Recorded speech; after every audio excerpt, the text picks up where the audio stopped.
You know what time it is. It's time for me to take this full glass, dump it in this empty head, and kick off the best goddamn podcast that ever existed.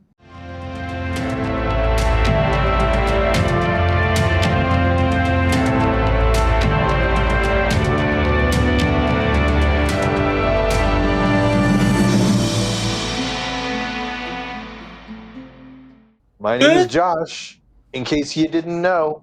And whilst here at the Black Tower, I do Soravan Mahale things. Bet you didn't know that. Yay! Now you do. Bottled in 2025. Very good year. I could taste it like it was almost yesterday. Hey everyone, Was I'm a good Andrew, I'm year your for Bajan Mahale. sugarcane. What? I said I'm Andrew, I'm your Bajan Mahale. But Oh, then yeah, my you are. inner redneck got distracted by the mention of sugarcane. Chewing on The lie sugarcane detector here. test determined that was true. Well, I'm Reese today. You're Ethan Mahale. Reese, You can't you destroy are me or not the matter for father. serious. I am not the father. Ugh. Dude, I love those videos where it's like, you are not the father, and then the dude starts crying, and the lady starts like clapping, like, woohoo! And the judge is like, are you serious right now? Are you serious? And then love it's like those suddenly videos. it's like you knew all along. Oh yeah, like you just admitted to fraud. Right? But you know who will never, ever, ever commit fraud against you? Ever. New Creations by Jin. It's a true story. You're looking for some dope gear, looking to gear up like a proper Ashman? Swing by New Gear up Creations like by a Jin, Proper where Jin Ashman. and Rob of Weekly Wheel News craft some of the finest maker-wrought treasures this side of the Dragon Wall. From custom creations worthy of the Black Tower to fantasy pieces fit for any adventure, you can find them all at newcreationsbyjin.com. Channel your inner Ashman. Rumor has Go get their it stuff. that New Creations by Jen merch is very highly valued over in Shara. Rumor even has it that some of their designs come from the Second Age, Whoa. That's which crazy. is so far in which, regardless of your perception from our age, is either from the future or so far in the past that nobody else could possibly have it. Which makes them unique. Don't you wish your merch was as hot as theirs? Don't you? Beep, beep, beep, beep, beep. Speaking of other hot things, let's go ahead and spoiler warn you for this episode. Josh, try not to cream your pants. It's one of your favorites. The following show contains spoiler for the entire Wheel of Time series. If you have not finished the series, you are at risk of being spoiled. You have been warned. What does this even mean? Man, I am so glad we got this before he passed. As R.I.P. opposed to after. Would have been really weird. What would the cameo request posthumously Post-mortem. posthumously sound like? It's just silence. Just graveyard ambience. Sorry, that was a really mean kind of joke. A real mood killer. I mean, but it's one of those things that we all say, like, oh, I'm so glad we got this before so-and-so passed away. And it's like, what would you have gotten after? Like, Not this. yeah. Well, for that answer, you'll have to turn into an episode of The Not to be confused with the Twilight Saga. Not There's no to be sparkly confused. disco ball. Indeed. Do you think that, like, Edward Cullen could have just, like, free-balled it at, like, the school dance, but during the day, and they wouldn't have had to, like, rent, like, a disco ball for the ceiling? Yes. If they pointed lights at him, yes. Well, it's during the day, so the sunlight hits him. Well, And for you some don't reason, have my to brain just direct mixed, like, you sunlight don't at mess with the Zohan with Twilight. And now it's just Edward Cullen being like, disco, disco. When I say disco, you say party. Disco, disco, party, party. We're up to a great start here. At the We are off to a great start. Feel part of me? I'll have your mother one more time, then we go to disco. Oh, snap. Reese, But for real, though, folks, what is the topic of this episode? We I'm not going to are- ask what are we talking about. What, we Reese, are the what is Black Tower topic? Podcast, We talk about all things Wheel of Time because it's the greatest story ever told, and it deserves to be talked. You good?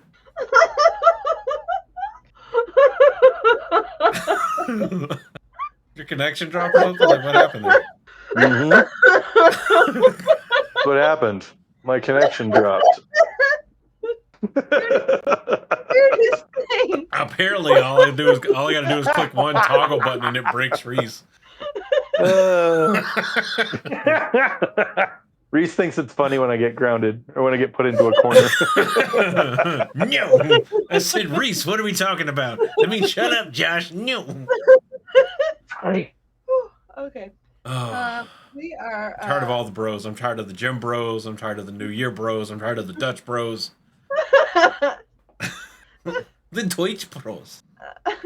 Mein Okay, Vater. so we are talking about something that you wouldn't normally think of as being a controversial topic, but now it is because it's just Whitebridge. But it was a trap. Look, I know the thumbnail is slightly misleading, but it might be a little clickbaity that somebody's going to read Whitebridge in the title of the episode and then see the thumbnail and see there's like multiple bridges and be like, are they trying to say there were a bunch of bridges instead of just the one? And then they'll start listening and they'll be hooked and we'll be like, ah, gotcha. You're here now. Gotcha, bitch. On the first Whitebridge. Tom Maryland gave to me a nasty Murdraw wound. A nasty way to run away. Oh. What do you guys know about Whitebridge? Just off the top of your head. What's communal Whitebridge-ness? Okay, so we've got White got and there's a bridge. yeah. I mean that's pretty basic, right? It's like glass, but stronger than steel. Yeah. It looks like super fine mirrored glass, but nothing damages it, and even whenever it rains super heavily, it doesn't get slick. Mm-hmm. So it's like, and it is a crazy landmark, assumed to be from the Age of Legend. And it is specifically not Quendiar. Yeah, we don't know what it is. Specifically not Quendiar, because like Quendiar doesn't have that glass-like property. It's more of a porcelain kind of like property, or appears to be more like porcelain rather than glass. And there was a little square on the east side of it that grew into the town that grew around the landmark. It's also like the what's the name of the fucking city? It's the only crossing of the Arinelle south of Meridon, which is all the way in Saldea, which makes it like super popular for trade and shit. And it's a super prosperous little city. And it's kind of like the first real big city that we get to see with the Edmundfielders or some of the Edmundfielders. Yeah. I mean, for the area, it's a big city. Yeah. It's a massive trade hub for what it is. But see, here's the thing. Because we got to reprogram memories about Whitebridge. Because you think you remember Whitebridge, but you don't. You don't remember anything. Because when you think of Whitebridge, you think of a sudden threat, panic, and then flight. Crazy shit happened. Gotta get out of here. Run away. But what you don't... here's what you don't understand. What you don't understand, to quote somebody who's completely unhinged now, whether you agree with him or not, the dude's fucking lost his mind. He used to make great content. Now he's just like off the fucking rails. Anyway, what most people don't remember is how few options existed before anything appeared and before Whitebridge, and how early on the pattern had already kind of closed the doors of the fates of especially Rand and Matt, but the entire party. And so with that, for the people that are thinking like, well, like Whitebridge is fine until, the Murdraw shows up, we're going to posit Whitebridge doesn't become dangerous. It was always dangerous. Just the danger gets revealed and was unavoidable. So with that, we got to start with the story state at Whitebridge. Now let me ask you this, Andrew, as a point of clarification. Are you suggesting that Whitebridge is dangerous because it's the only common use crossing on the river? Or are you suggesting that there's something more ethereal? Both. Both. Ooh. Because there is some symbolism with the bridge and it being like the only real official crossing, that kind of stuff. And it comes up later on. Later on in what we're talking about here, if we follow our handy dandy outline, that's for the I readers. thought I was giving a segue. Sorry. Yeah. No.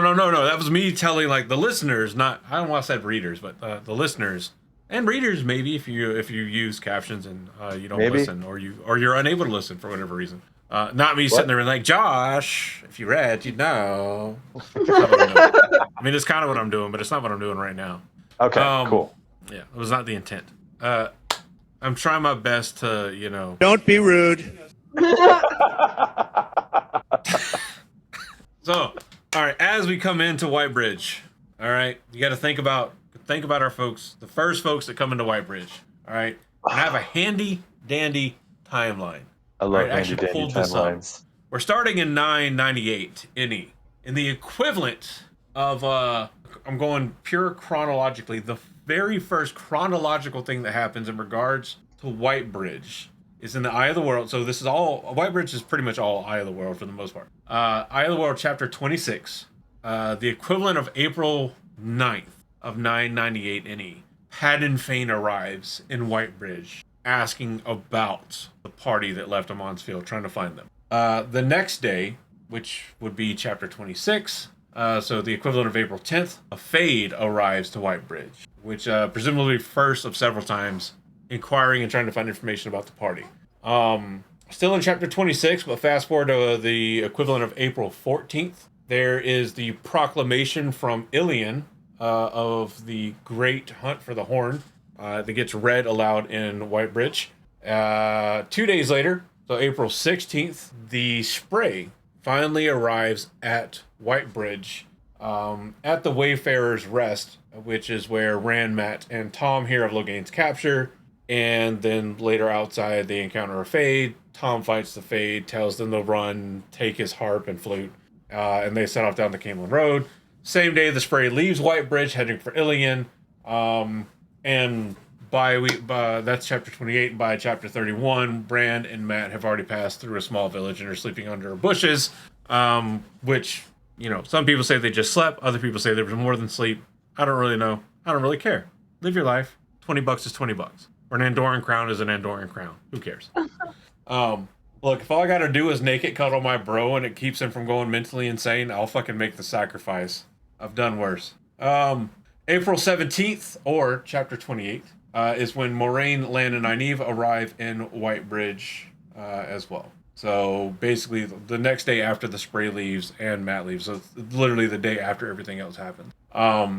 April 17th is also, for comparative timelining, is the same day that Egwene and Perrin leave the Teakers at dawn and resume traveling south and east with Elias.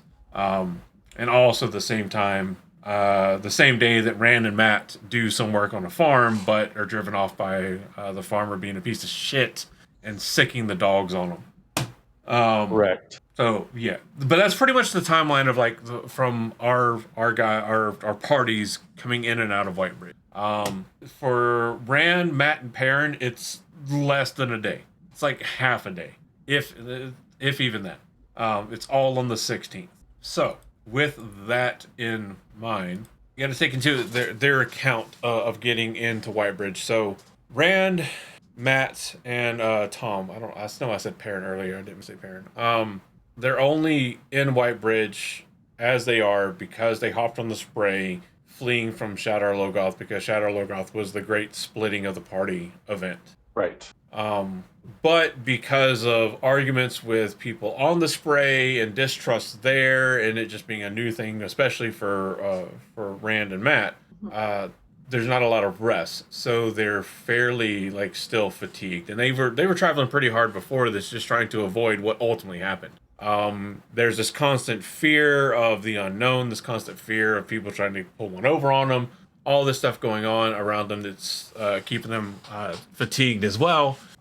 So it's kind of leading to all of their decisions being more reactive rather than strategic, right? They're having to react to the situation and make the best of what they can rather than being able to plan. Also exacerbated by the fact that Matt is fully under the influence of the dagger at this time. Homie is Let's even start. deep. This is when it's really starting, right? Yeah. You're starting to see the effects because after the night in the bush is whenever Matt really starts having some bad moods. Is it the dagger or is it bad dick? We don't know which one it was, but pretty sure it was the dagger. So it's important to note the exhaustion aspect in this because if you ever been like super tired and you're like somebody asks you to make a decision, you're like, I don't fucking know, I'm tired, leave me alone. Same thing. This reduces exhaustion, narrows your mind. It's harder to see more options, so you kind of get tunneled into your perceived options. But also because you just want to get somewhere where you can rest and relax. Being fatigued makes any form of safety, even if it's false safety, as we're positing for Whitebridge, seem irresistible. Like, how could I turn that down? I'm so tired. How could I turn down being able to sleep on hay in the stables, kind of thing? My favorite. Yeah. And so for the party at this time, their psychological condition, especially amongst Matt and Rand, is that they still believe kind of these three tenements that are carrying over from them growing up in a Mansfield. That authority figures like Tom or any kind of leaders of like a city equal protection, right? That towns equal rules and structure, and that crowds equal anonymity. So they believe that by following Tom as an authority figure or going somewhere that has like a mayor that has authority figures, that there's going to be inherent protection, that a town is going to operate by rules so it's going to be safe, and that because there's a crowd of people there, there's no way anybody will see, recognize, or notice them, so they'll be completely safe. Collectively, you can call this naivety. Naivety, however you want to pronounce it. Naivete. Naivete. The perfect trap because they are wanting so desperately to have that sanctuary, that safety, that they're willing to overlook the warning signs, to overlook anything that might give them a red flag, because not only do they want it, they need that safety. And they're like, no, it's okay. This is fine. This is what we They're just need. so tired of being on the run, right? Yeah, they're tired. They've been on the run since winter night. And this is what they've been waiting for. This is their sanctuary. This is it, right? This is it. So nothing's wrong. It's okay. This is fine. Everything's fine here. Everything's fine here. So which is what a good trap does. It lulls you into a sense of security. Mm-hmm. To put the timeline into perspective, Winter Night happens essentially on March 23rd. Okay. By April 16th, they're so exhausted they don't care. Which for people that have never really been out of the village that they grew up in, 2-3 weeks is a long time, especially when a stranger just hands you silver coins and says, "Follow me, everything will be all right." Yeah. I'll take you to Tarvalon at night. Yeah, even people used to this, the work. For those of you that didn't get the reference. Even, those used to that like work and that lifestyle, they're not used to the travel. They're not used to the people, the cities, the new things that they're experiencing. This is all still like being chased by several fists of Trollocs. There's a lot coming at them that is just beyond their realm of believability. And so I feel like there's fist also of Trollocs is coming at you. Depends on what I'm searching for online that age. Anywho. Moving from here, so there's two kind of things in this whole like little setup thing for Whitebridge. One, kind of two. Well, they're both broader themes. So one, we know from having finished the series, Whitebridge, this is the last place that these assumptions exist in terms of authority towns and anonymity. That you can go into a town and be safe and not be discovered because there's just too many people. But there's a little bit of insight for the pattern here because we're at least in positing this idea. I'll take on the role of saying I'm laying some of the blame on the pattern here. The pattern here waits until their belief in their own safety peaks. Because again, they're super worried until they make it to Whitebridge. The whole time they're like, if I can just make it to Whitebridge, we'll be safe. We'll finally be safe in Whitebridge and we can meet the others. And they make it into Whitebridge and the pattern goes collapse. And collapses their safety. Which even the idea of we just need to get to Whitebridge and we'll be safe is a naive idea. Mm-hmm. They know that they don't know what their final destination is at this point in time. But they know that, whatever it is, they've got to get to it. And it's naive of them at all to think that once we get to Whitebridge, we'll be fine. No. Yeah. And pretty much like up until now, all that Moraine or Lana said is like, yeah, we're going to be going through Whitebridge. And they're like, oh, it must be safe then. And I feel like even Tom kind of Like, tries. the same people to just took you through gently Shadow or nudge Logoth. them. Like, Yeah. maybe don't assume that they're going to take you to a safe spot when they just took you into Shadow or Logoth. You know. But Which, Tom other than even the tries to fog, kind of nudge them out Probably of it. actually safer. Tom even tries to be like, "Hey guys, Whitebridge ain't safe." And then he gives them pointers. He tells them things like, "We're gonna go to the second inn that's right off the main street because anybody who goes through this town will be seen." And Like- it's almost like that childhood naivety, you know, like it's like they have to find it out for themselves. Like it doesn't matter what you say. They believe that this town means safety because that's what it's always meant for Yes. them. And they're going to believe that kind of regardless of what you say. It doesn't matter what you've been through. They don't know you. You are technically a stranger. And they know from their people of safety that a town means safety and this is safe. And they're going to go to it because it's safe. And it's kind of not. And like, it's almost like that's where Tom's sacrifice comes in, is that he has to stay by them while they come to that realization on their own. And it's almost his like, okay, all right, yeah, we'll do it, sure. Oh no, not the EOS webcam utility. And I feel like that's kind of one of their I feel like these characters have a lot of awakenings in their storyline, in their journey. And this is one of them where it's like what they think is safety is not always safety. And not even just that it's safety, but the pattern has another plan for them. I'm going to posit that Tom gets got by the false safety as well. Oh. Because he gets so focused. As in POSIT, for those of you who... Yeah.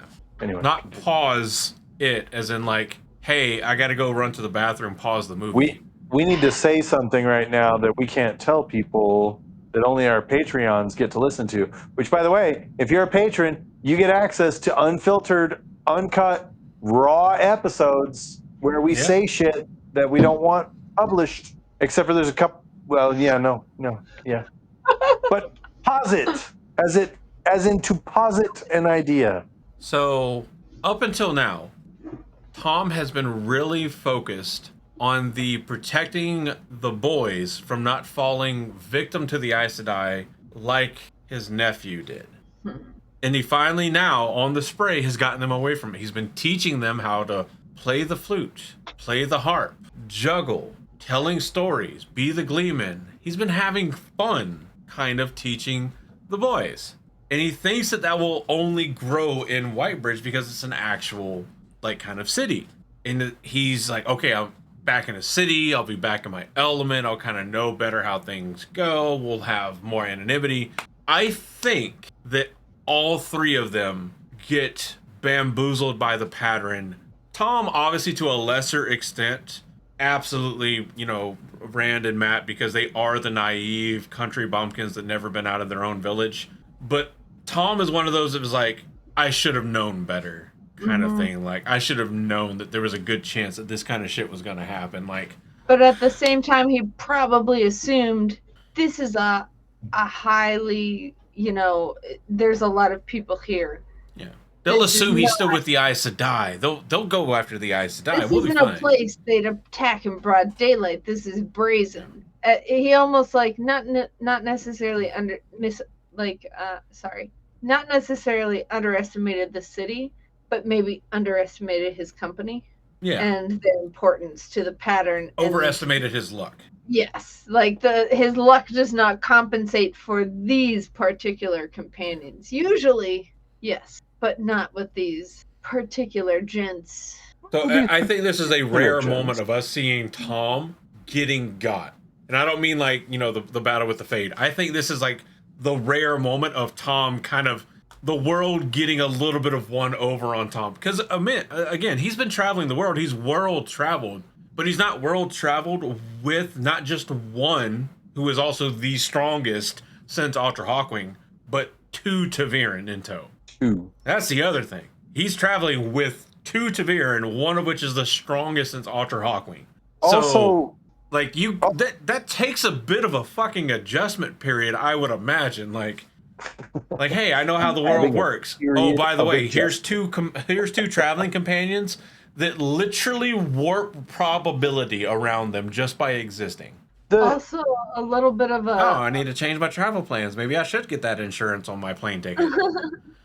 This is a little bit of a fun tie-in with the show, is that we do not see in the books the capture of Logain. We don't see that battle, Mhm. but we hear about it in Correct. Whitebridge from Tom. Yep. And I thought it was a really great quote that he said that I thought was like, oh, this is a fun tie-in with the show, where he's like, wow, he hears somebody talk about it and he's like, boy, I wish I could have been there to see it. And it's just funny that like we kind of got to see it in the show. We got Tom's wish. We got Tom's wish we got to see in the show, because we got to see Logan get captured. So that's kind of a fun little thing, I thought. So, but to this Admiral. Oh, sorry, go ahead, Josh. I was just gonna say the thing I love about Tom though is that this is The mustache. the The you dash of say good looks. The Sam zattiness. Hunt vibes I get from reading Tom. Or the Tom in the TV show who strummed one chord of a guitar ever. Listen, you can't let Darkheart get the contract of San Venganza. Yeah. There's your movie quote. What movie is that from? Oh, I Hadn't love done that it. in forever. The contract That's a of great San fucking Venganza movie. should be your giveaway right there. Yeah. Oh yeah, it should be.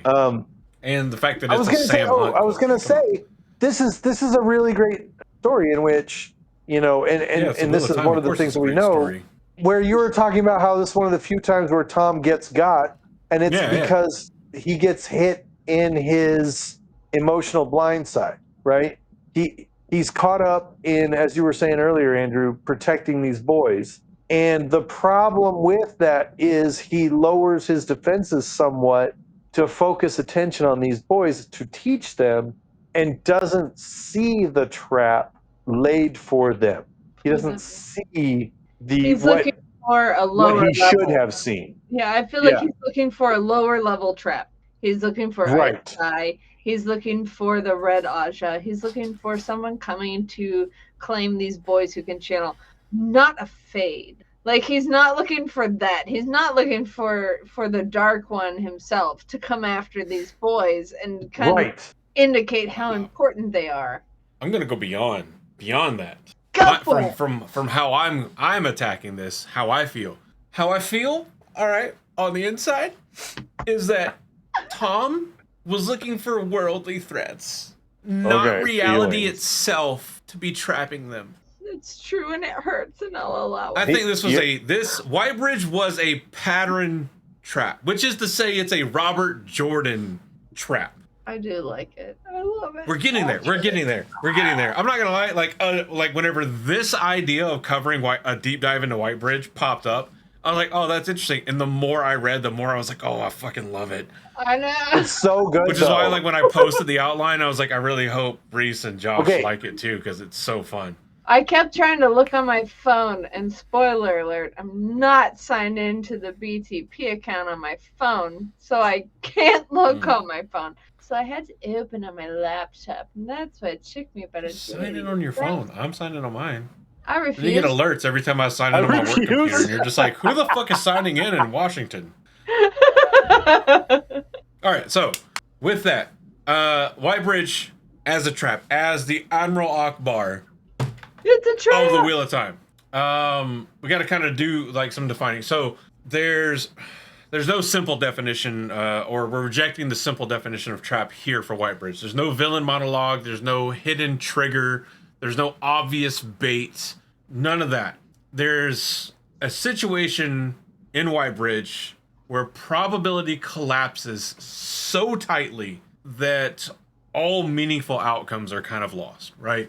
All other potential outcomes are lost other than what the pattern needs or wants to happen. So the boys they're not caught in a trap, but they are compressed into like think the force of like a gun barrel. They're compressed into a direction to go.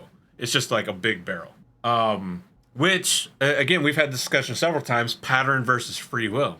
And this brings that into the question again.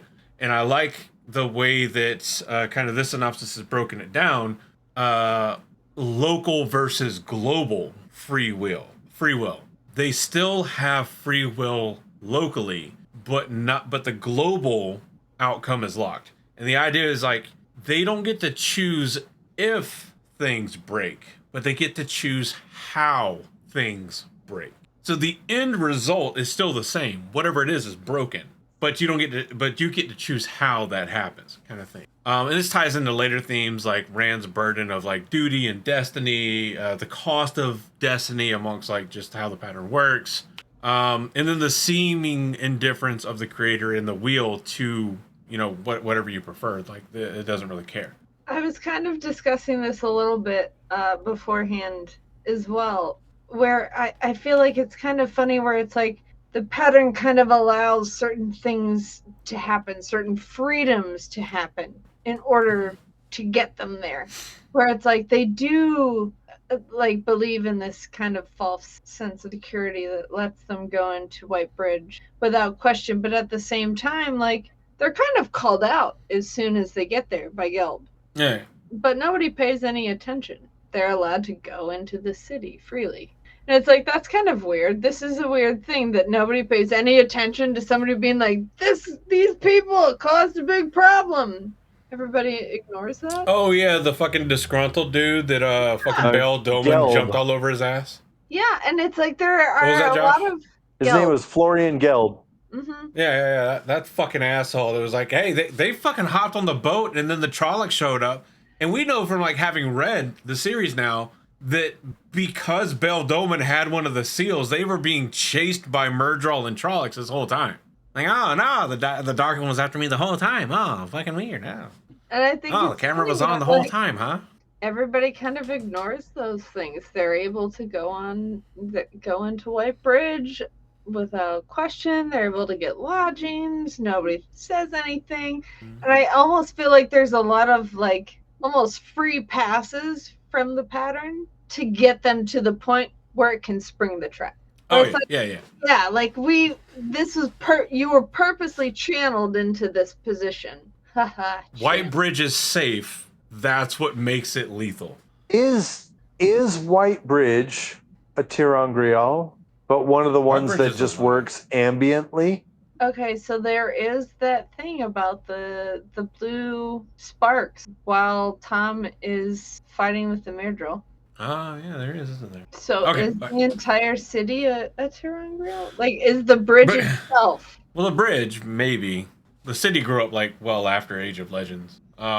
But Terrangirl has effects in the surrounding area potentially. Okay, so we got geography versus or geography being used as a narrative weapon, and I don't mean in like the Aradopedia way where we're talking about the strata of rocks and geography and like that kind of stuff. Cool. Why does Whitebridge as a physical constraint as a trap work so well, right?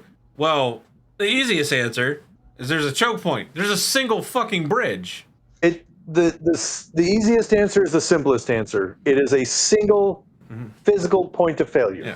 There's a single bridge that gives you single directional. I mean, you can go left or right, east or west, but single directional travel. The river itself eliminates lateral escape, right? Mm-hmm.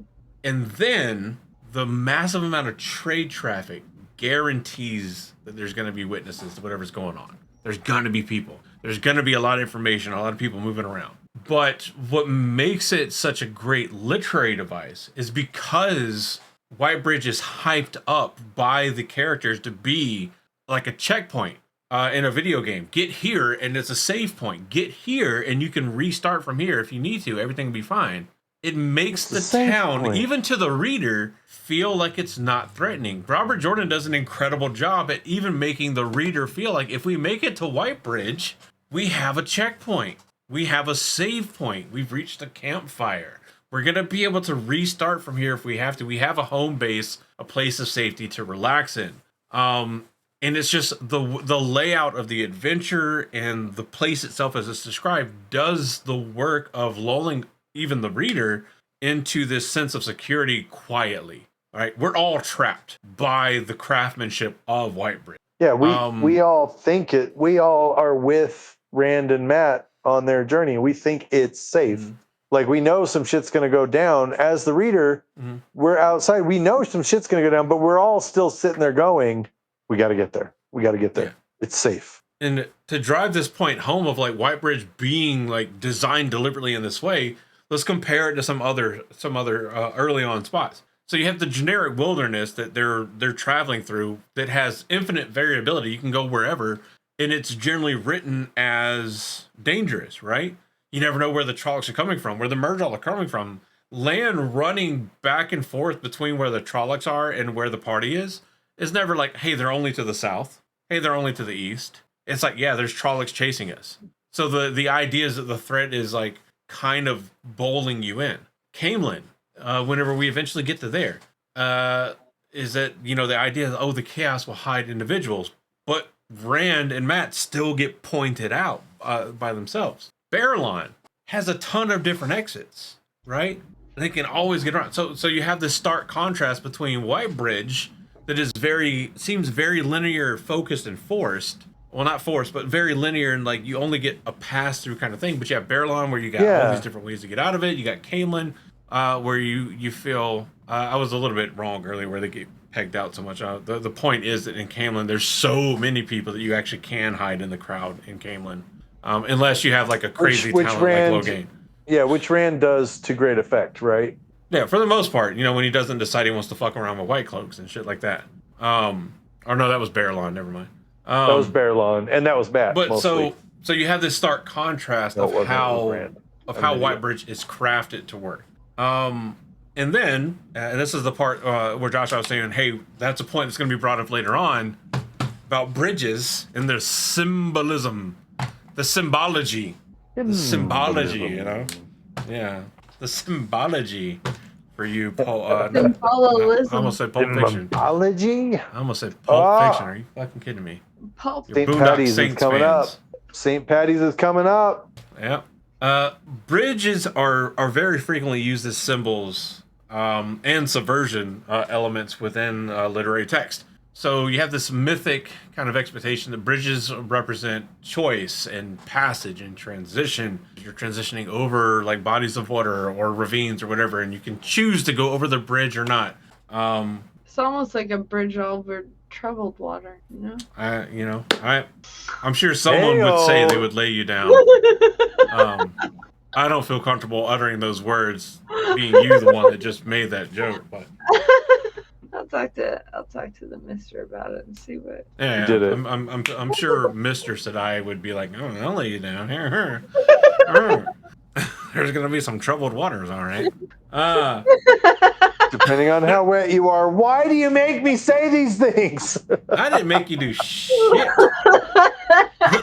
I couldn't like pass this. that up. Anyway. So you have like these kind of generically regarded as positive aspects of bridges, transition, choice, passage, right? And Robert Jordan is like, yeah, those are pretty positive. What if I use them to like, I don't know, the opposite effect?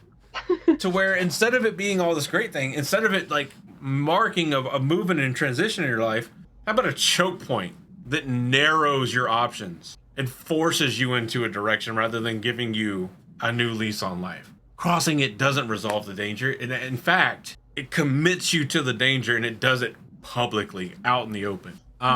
So once you're on the bridge, you can't fall back or retreat without being noticed. You can't hide without suspicion. You're out in the open. Generally, a bridge should be or could be a way out.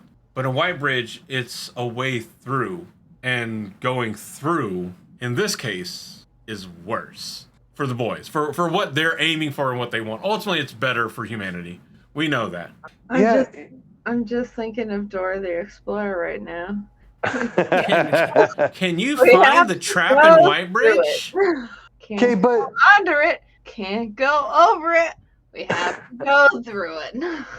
This brings up an interesting thing, though. Like, one could easily once again bring up the statement and say that Whitebridge is the ticket to safety that the pattern put in place because it's literally an indestructible bridge to cross one of the largest rivers that the boys need to cross, that the EF5 need to cross. Okay, cool.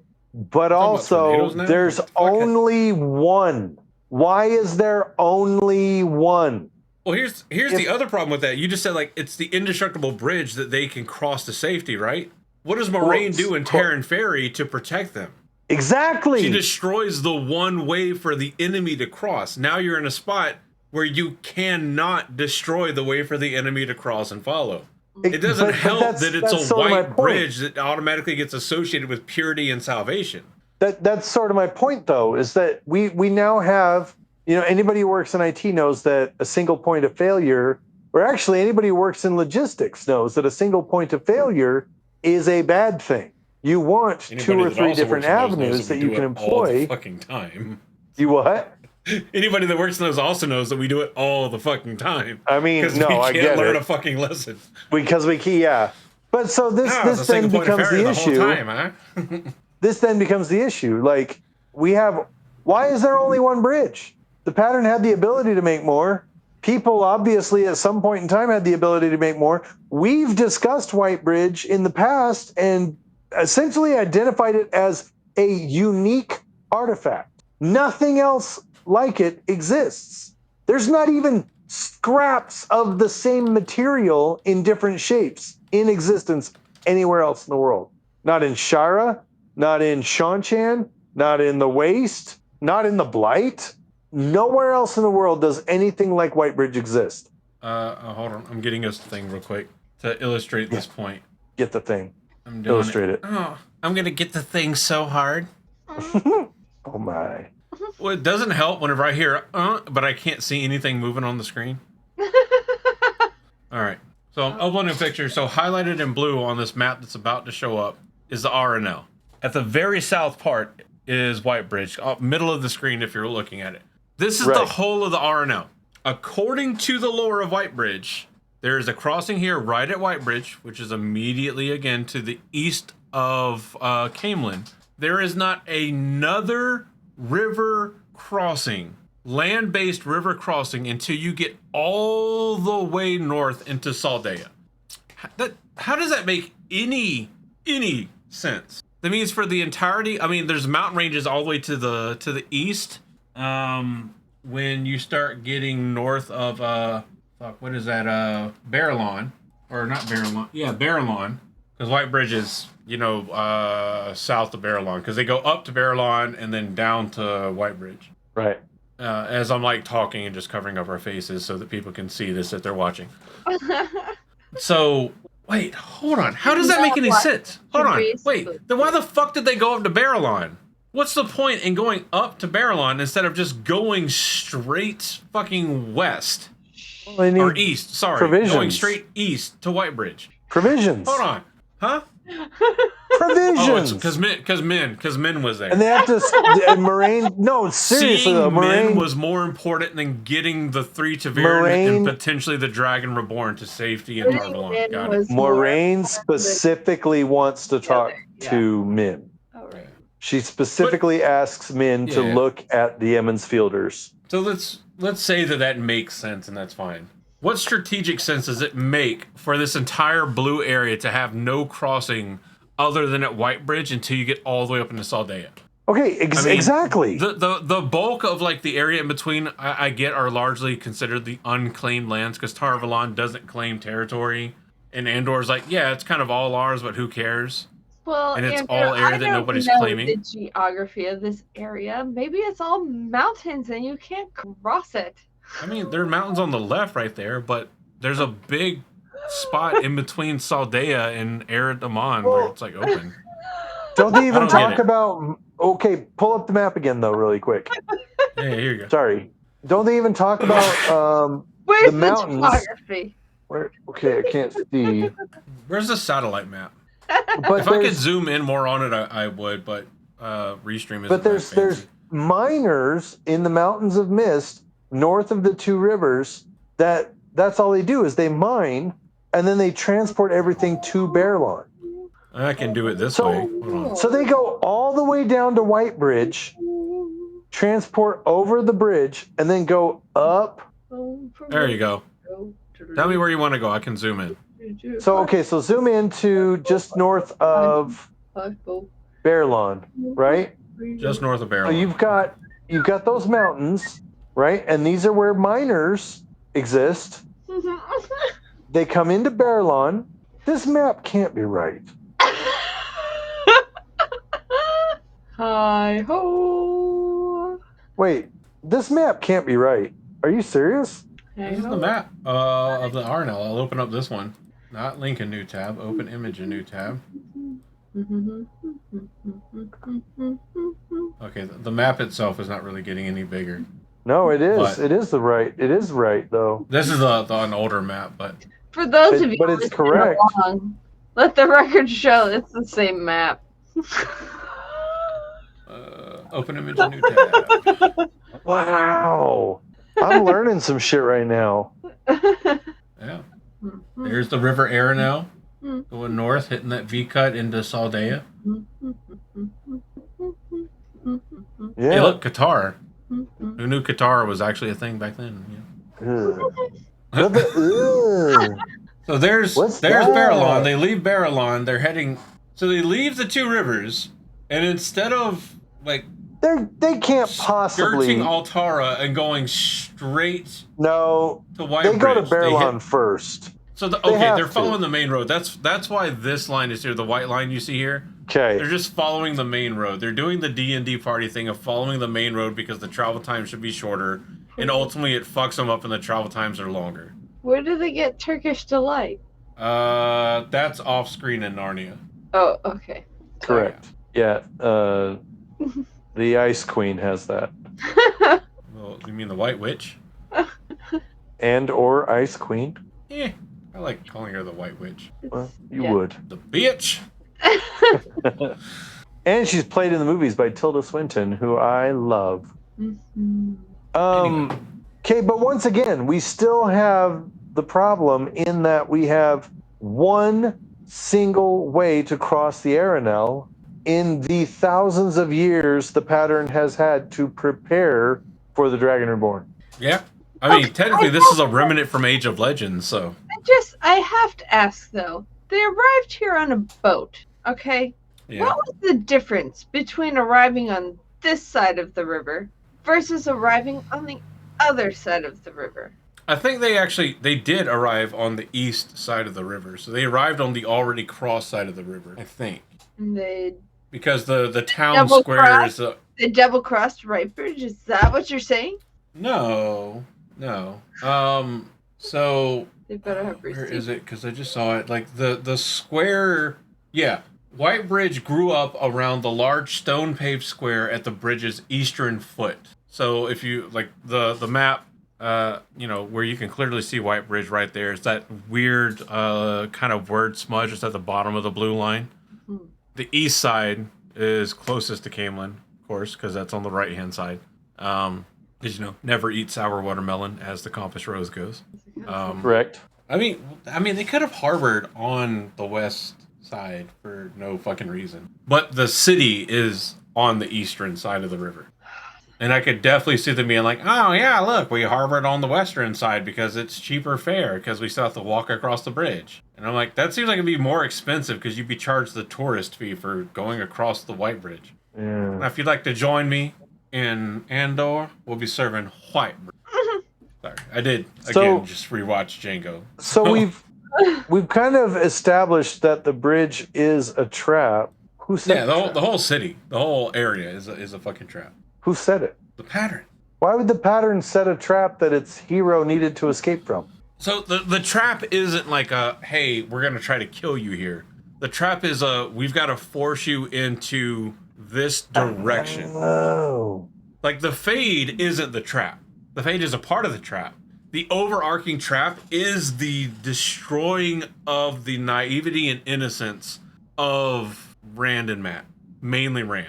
So we're not Because- trapping their physical selves. Yeah, We're no, trapping aspects of their personality that they need to shed in order to survive later on in the story. Well, because here's this. So Right. Whitebridge, the trap of Whitebridge, and allowing the Fade to be there as a part of the equation forces the separation of the party to continue. Right. This is like the DM that's mad that you separated the party and makes a reason for y'all to stay separated. Like this is essentially the hey, you walked into a trap that's a teleportation circle and you had no way of finding it because you needed a fucking like DC 25 check to find it and you rolled a 3, right?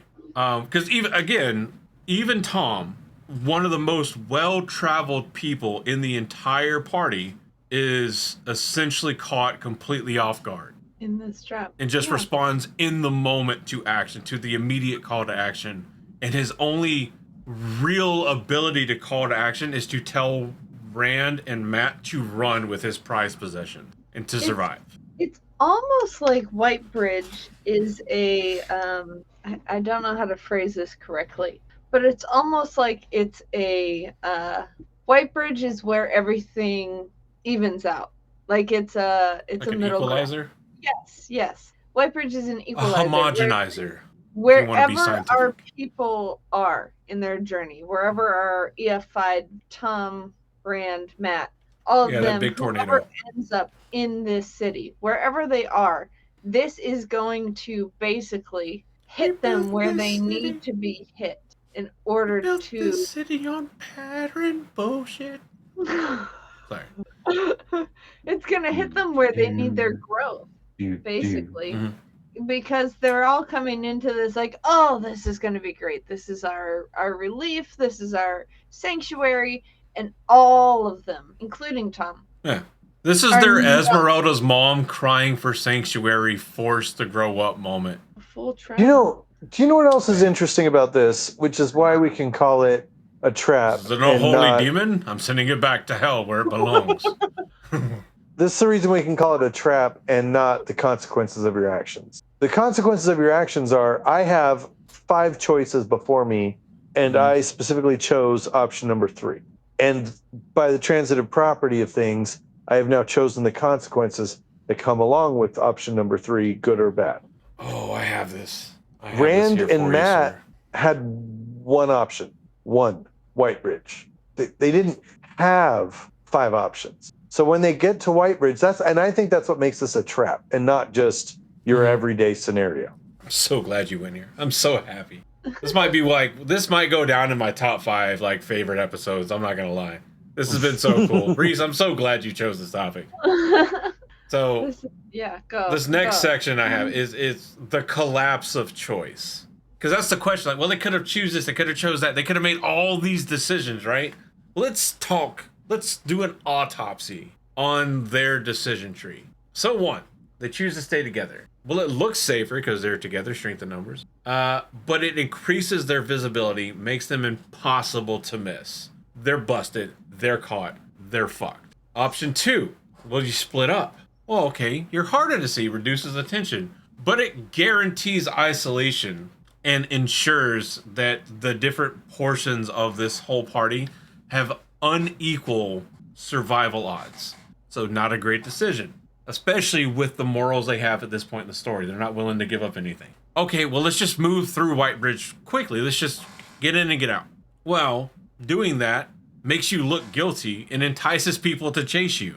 As we see later on with 4 Kings. That's their whole idea. Well, let's just hurry up and get in and get out. And they get chased. Okay, well, let's take it a little bit slower and work our way through the city. Well, that invites people people get a longer chance to scrutinize you. And you have more exposure. Especially knowing that people are looking for you. And they know this is like, again, the big player in this, everybody knows this is the only real crossing for the Arinelle, south of Saldea. So they're going to look for you here. Okay, well, finally, look for help. Find someone to help you out. Well, all of the authority you've already tried to deal with has already been compromised, right? You don't know if you can trust them. You don't know if they actually have full power and control over where they are. Bad things can still happen. So this inherent trust becomes a bit of a liability, so you can't do it. So by the end of all of this, Whitebridge itself, and I love this phrase right here, Whitebridge doesn't punish bad decisions. It punishes existence for I love that.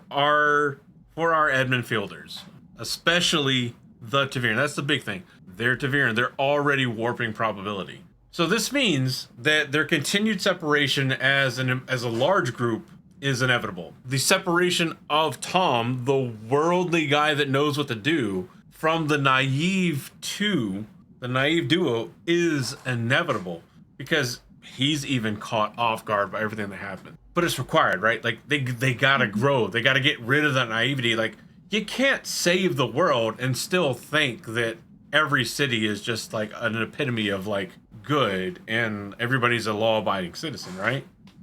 You know what this makes me think of outside of like the pattern and our EF5 is the Calzones. that I Andrew. knew it because they're cream filled. I don't even know why I It's the joined. cream of the crop. No, what it really reminds me of is the like the theory of like waypoints and like the areas on Earth where it's like there are like the Bermuda Triangle is one where it's like an area where there's just increased magnetic and like ley lines and shit. yes Oh, exactly. okay, yeah, I got you. I'm tracking. And it's almost like natural points of like super magical power and sensitivity kind of thing. and it's like, is Whitebridge a future one of these where it's like no matter what they did, no matter who arrived here, no matter what actions brought them here, like extravagant things were going to happen here simply because it was Whitebridge. Like Surprise, motherfucker. That it's just the way it is. It's No, Whitebridge. absolutely. And I think that is the ultimate kind of point here. Is like it doesn't matter where they went. I mean, Whitebridge from saying the pattern designed it to go this way, essentially is saying Robert Jordan designed it to go this way. He meant for it to go this way. And them being Taviran just makes all of the like every part of this that we're talking about Whitebridge being a trap, and people are like, that doesn't make sense. That doesn't sound likely. There's two Taviran. One is the strongest since Otter Hawkwing, who ruled the entirety of Ranland with the exception of Tar Valon. I think people severely underestimate how strong of a Taviran Otter Hawkwing was. So you got to take this Taviran proximity into effect with everything going on, and just the fact that like with their regular grunt troops, the Shadow has like a fair proclivity for controlling and tactics. It's just where the Chosen where it fucks up. But also, like, there's the literary part of it where keeping the little group separate makes the narrative momentum continue on. Keeping it Perrin and Egwene and Elias helps out, and keeping it Lan and Nynaeve and Moraine makes you not think it's complete bullshit whenever Lan and Nynaeve are like, hey, actually, we kind of like each other. So this happens, and it kind of becomes like a bit of like a template for later splits for the groups. They'll go to a spot and be forced to kind of split up. So to kind of wrap this up and kind of show like the difference in the groups, namely again Rand and Matt, before and after Whitebridge. Before Whitebridge, they experience fear as like an external influence and force. Danger is like episodic. It comes and goes. It's not always there. And you still feel like you can get somewhere where you're going to be safe, where you can control your environment and the world will be fine. But after Whitebridge, all of that is reversed, especially for like Rand. And Matt with like the dagger, it's like, okay, you have a ton of fear internal from like, who am I? What's going to happen? Where am I going on there? But now the concept of innocence and righteousness is destroyed, so danger is ever present. It's omnipresent, right?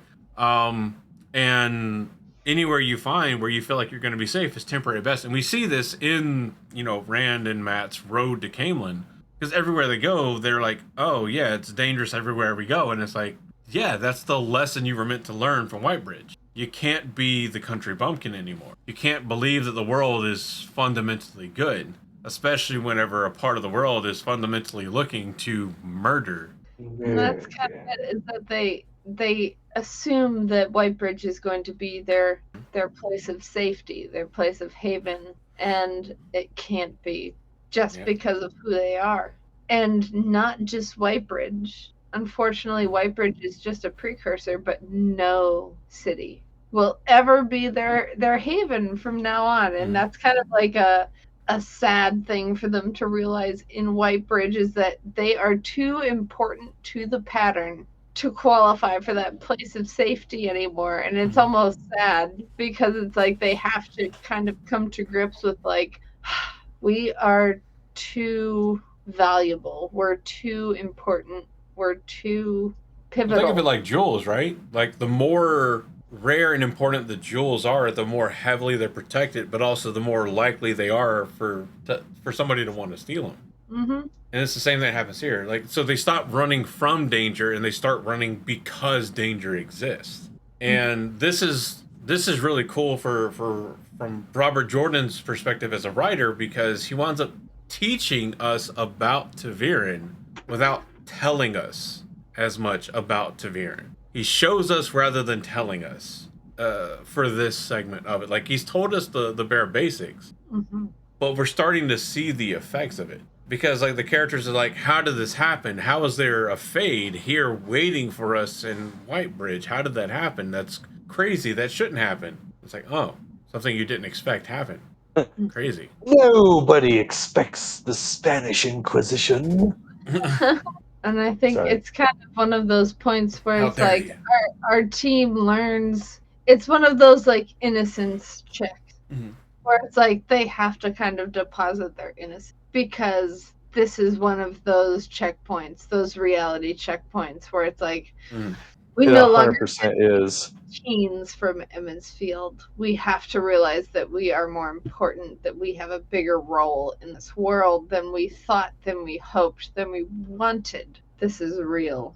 And whether or not we want it, it's coming for us. And I think that's a big realization for at least Rand and Matt in. Do they know that they know that yet, though? Probably not. Do you know that you don't know that you know what you know you don't know you know? Absolutely. Come on. You know. I'm glad. I know you. You know that I know you. Bro, I know fucking that you know that I know you. No, I like it because reading it, like, Whitebridge is this thing that, like, you've been looking forward to, that even as a reader we're like kind of preached at, is like this next checkpoint to get to, and like this next place of, like, okay, like, this is where we were heading. If we can make it there, then we'll all be back on track for the story. And then we get there and it all goes to hell. It is. Yeah, you're right. And it sets the stage for the rest of the series. Like, how many times do they try to meet up or do this or do that, and it all goes to hell just when they thought it was going to go right? No, that's a really good point. Even for the reader, that's kind of your place of hope, your place of safety. Like, you're we'll get back together in Whitebridge. We'll be fine. We'll reunite. We'll see them all together again. It's fine. Everything's fine. Yeah. No problem. Yeah.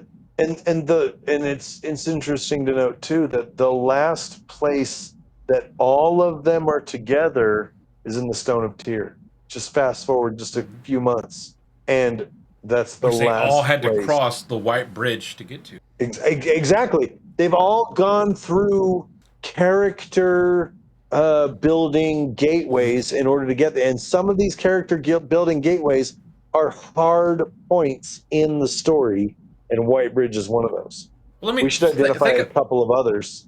There's the bridge symbolism, right, that we talked about earlier, but also heavily steeped, especially in, like, Southern U.S. culture, the symbolism of white being innocent.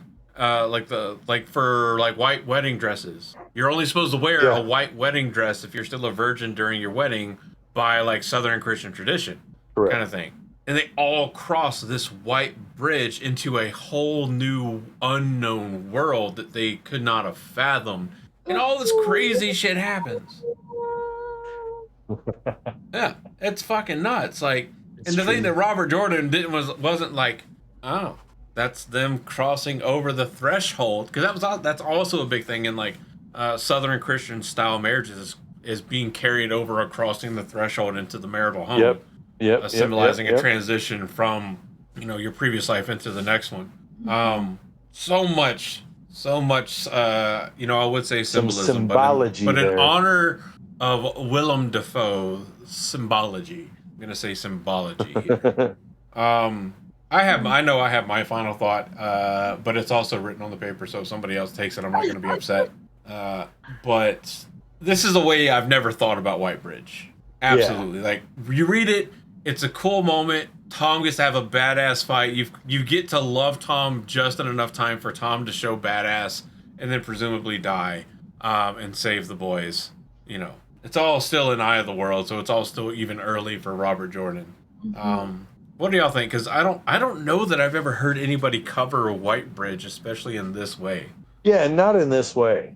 I have not. I was way. really Yahweh. I was really excited when I saw this topic because I think it's a really good point. Like it's a really good it's a really good waypoint. It's a really good starting point for our heroes as they go on their journey. Like it's their first point where they're like confronted with safety is not always safety. What you think is safety is not always safety. And like they've kind of gotten glimpses of this before where it's like, oh, this, we thought we were okay here, but we weren't. We thought we were okay here, but we weren't. But it's like, this is like, we're going to Whitebridge. We're going to Whitebridge. We need to get to Whitebridge. That's where we got to go is Whitebridge. It's Whitebridge. We're at Whitebridge. And then to have it just be so like epically not safe. We can finally breathe. And then hope fades. I see what you did there. I don't have the thing to click. Oh, I don't have the rimshot effect. Damn it. So I like this. I like Reese, this. Was that all? Was that the end of your? Yeah. Pretty much, yeah. You got it. I don't want to mansplain over your thoughts and statements here. Okay, so I like this a lot.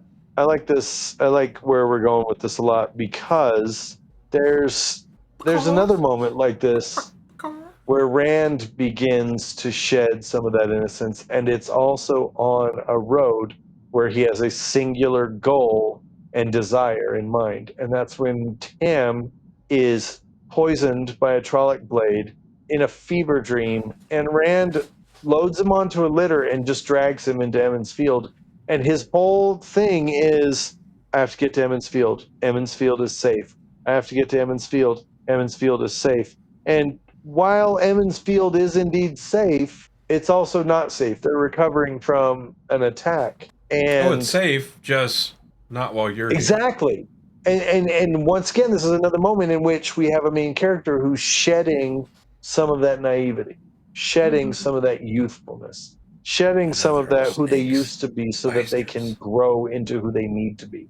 And you know, this is kind of a recurring theme with Robert Jordan because there's a lot of journeys in this series where it's, I have to do this. I have to get here. I have to make it to this place. And that first That's like 60% of what Rand says. Like the core middle of the series is Rand being like, I have no choice. My blood on the rocks of Chao I can't do anything else. I don't know.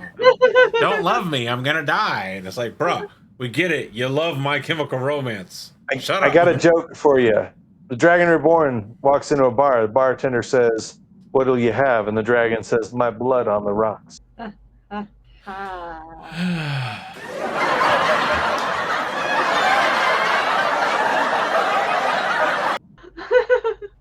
I'm proud Go of ahead, you. No, don't give him false hope. Don't be his Whitebridge. Don't give me hope. No, there was a point before that.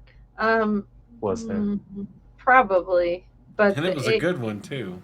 But the ADHD be so thick. ADHD be thick with 2 C's, like a Flame Atronach in Oblivion Remastered. I had no reason to make the Flame Atronachs in Oblivion that fucking thick, alright? This makes no sense. And yet, here we are. Here I am surrounded by Flame Atronachs and no fire resist potions. What a shame. What a shame. Nah, alright. So I loved this topic. It was a lot of fun. And I really like this concept of Whitebridge as a trap. And this idea that, like, when we think Whitebridge, we generally only remember Whitebridge for Tom's sacrifice, right? For being a milestone, Tom's sacrifice, people showing up being like, oh, there was a crazy thing that happened, blue sparks. Moving on. Now Tom has a limp later on.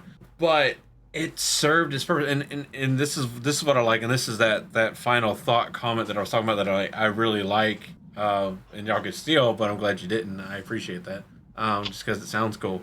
Whitebridge worked for what it was supposed to be, from the pattern's point of view and from Robert Jordan's point of view, and that's why we all forgot about it.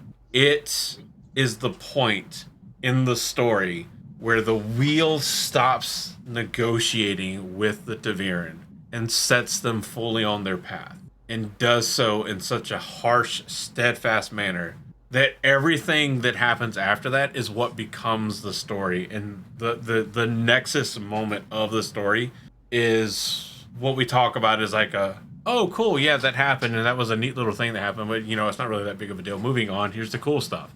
And that, to me, is the mark of an incredibly talented, plan, but also an incredibly talented author.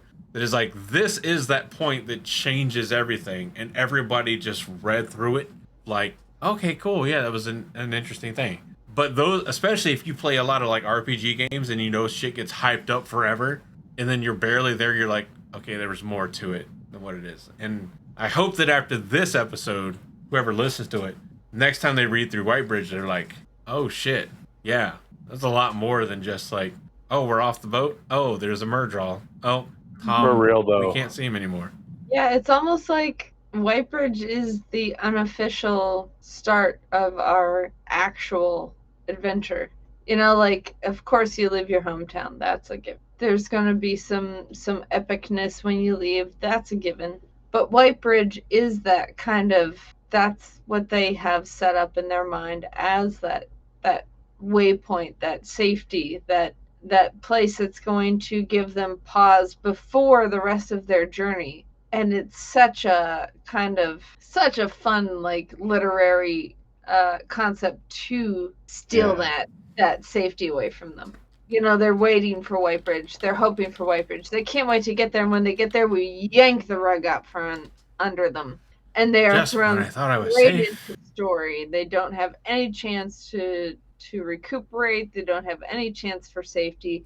They are just thrown into their roles because the pattern's been waiting for them. The Dark One's been waiting for them. They've been setting up for this for centuries. And these kids only have just gotten onto the show. Welcome. I mean, what's also interesting is we keep referencing it as a place of safety. A place of safety is the title of chapter 8 in the Eye of the World, which is 2 chapters before they leave Amon's Field. But it's also an episode title for the TV show. Right. Which episode is it? I know it's a 58-minute episode, directed by Wayne Yip. That aired November 19th, 2021. Woo. Oh, episode 3. There it is. It's right there at the top. So it's the 3rd episode. And you get to see Egwene and Perrin with some of the Tinkers and shit. But the cold open is Nynaeve Almera returning to consciousness and escaping from the Trolloc captor and that kind of stuff. So it's significantly different, but they're outside of Shadar Logoth. Mm-hmm. But it's just interesting. Interesting the dichotomy of what a place of safety is, and our discussion here and the episode for the TV show, and then the actual like book title. Anyway, Like that. You got a Whitebridge in the show? Nope. It's mentioned, but I don't think we actually truly see it. Yeah, It's nothing. mentioned that they go through it, I believe, but that's about it. Yep. Okay. Who knows? It was canceled anyway, so whatever. Anyway, Sure. let us know. What do you think? What do you think about Whitebridge? Did we change how you think about Whitebridge?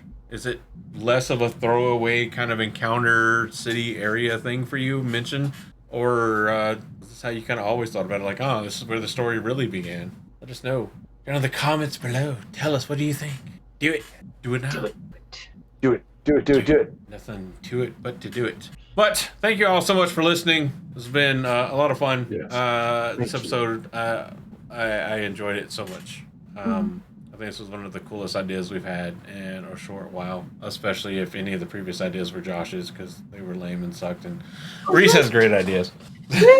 True. It's true. So, Look, objective truths, okay? They exist. I unapologetically. facts don't care about your feelings, and the fact is, Reese has great ideas. They don't care about my feelings. They're not my feelings, so no. Hey, Josh, do you want to talk about your feelings? How No. about no, you crazy Dutch bastard? Nice. Love it. Again, thank you all so much for listening. Thank you all so much for tuning in. Again, go and check out newcreationsbyjen.com. You can get Do it. all kinds of Black Tower podcast inspired merch, other Wheel of Time content creators merch, and they also do a ton of custom created stuff for whatever you're looking for. Birthdays, holidays, anniversaries, you know, whatever you're looking for. Go and check them out. newcreationsbyjen.com.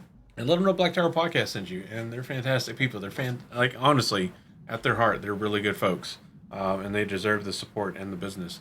But from all of us here at the Black Tower Podcast, I have been Andrew, your Bajan Malhel. I've been Reese, your Ethan Mahale. Not enough And Flynn. I have been Josh, your Soravan Mahale. And wherever Zero you fun. are out there, Disappointing. we thank you for tuning in. Thank you for being here. And we hope that this week's dose of taint has made you see the world in a more fun way. Fun boy. Fun. We hope that after our conversation on Whitebridge, you can climb down off your cross, take the wood, build a bridge, and get the fuck over yourself. We